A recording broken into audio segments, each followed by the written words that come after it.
to first show you a demonstration of the newest addition to GolfiQ, and that's the GolfiQ Top 10. So we know that a lot of our members use DraftKings to play their golf fantasy games, and people use other golf fantasy games that are similar to DraftKings, so this applies to them as well. What we do every week is we track for every player in the field, and this is for all majors, all PGA Tour events, and then quite a few European Tour events as well.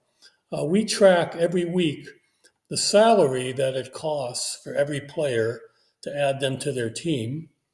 And then after the tournament's over, we also record how many points those players earned in that tournament. So it gives us some return on investment statistics that we can use on our site. So what we do here is we look up, where we calculate for the previous 8 weeks prior to this week's tournament, which is the Arnold Palmer Invitational. We track and see which players produce the best return on investment, meaning which players produce the most salary, most points, given the amount of salary. And we list here those top 10 players in this field that had the highest average points per $1,000 of salary, and they're listed over here. We also list their world rank, how many events they played within the previous 8 weeks, their salary this week, their average salary over the past 8 weeks, their average points over the prior 8 weeks. And then using the total numbers that we have, we calculate their points per $1,000 of salary. So you can see Seth Straka, who was the winner last week, is leading this week as far as average points per $1,000.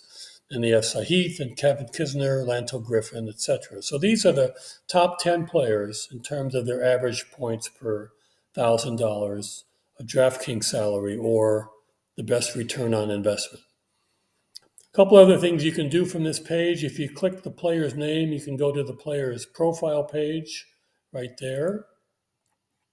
And if you click here, you'll see the full DraftKings statistics that we have for this player going back over the past 12 months, where we compute every week these numbers, the points per $1,000, and we list their statistics for that tournament. That's what DraftKings uses to calculate their points. You can also click down here to see the report for the entire field. And you can also go back to our homepage. One thing we also allow you to do from this page is you can go back in time and look at a previous tournament. So I could go back to last week's Honda Classic, and I click on Go.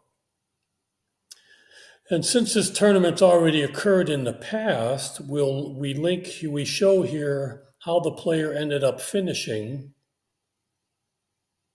and how many points they earned and what their points per $1,000 salary were that week. So you can see here Seth Straka won, and which players made the cut and which ones didn't. And you can go back as far as you want, or you can go back anywhere over the previous about 8 weeks. Yeah, 8 weeks. So we go back to the waste management and look there as well. And if I click Go, then I go back to the homepage. So that is the GolfiQ Top 10. And thanks for watching. Hey, a reminder to sign up for GolfiQ. Just go to GolfStats.com, click on the GolfiQ Home button, or go to GolfiQ.com. And you can use coupon code IQM for a 20% discount on a monthly membership, and code IQA for a 20% discount on an annual membership. Thank you.